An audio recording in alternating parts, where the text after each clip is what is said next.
So he was thus brought to the Cape for that. So we had Dutch rule from the 1650s in the colony until about 1798. In 1798, the Napoleonic Wars were taking place in Europe. The Dutch got scared that Napoleon is marching north, is going to take over the Dutch government or the Dutch area, which means that they will take control of the sea route, the French. So they voluntarily gave the Cape Colony to the British, but specifically to the British government. Because remember what I said? It was a company, so they didn't have an army, they didn't have a fleet. So they gave it to the British government to take care.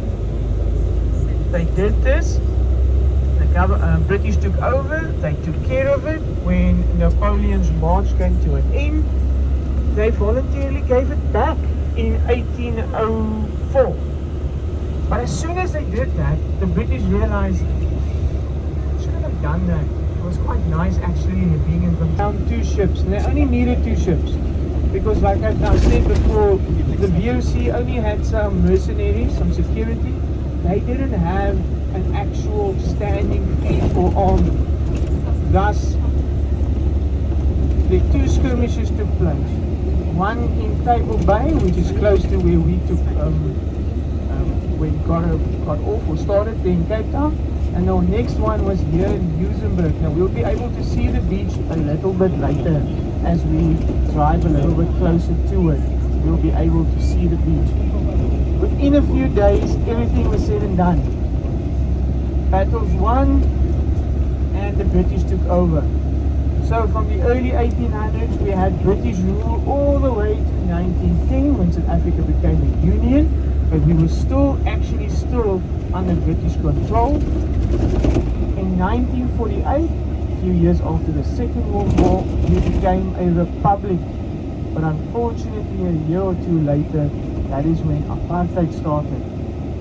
So from then on to 1990, we had apartheid when Nelson Mandela was released, and it officially ended in 1994 by the first democratic elections. So from then on till now, we have been a democracy. So that is just a quick overview of how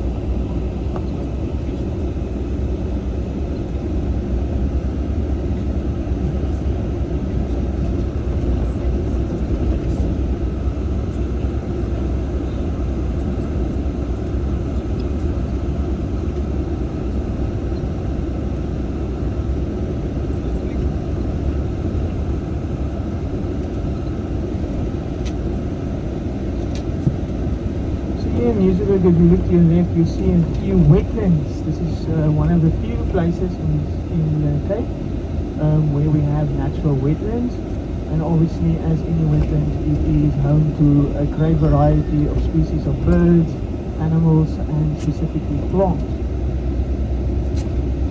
Another thing that you might notice is people here training their dogs here on the left. That is what they do over there, so that you can do dog training specifically for the shows and the races where you show your dog and they do all kinds of routines and so on.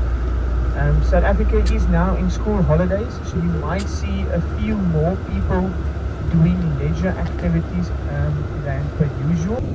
Jogging, in the ocean, swimming, surfing, people in coffee shops and antique.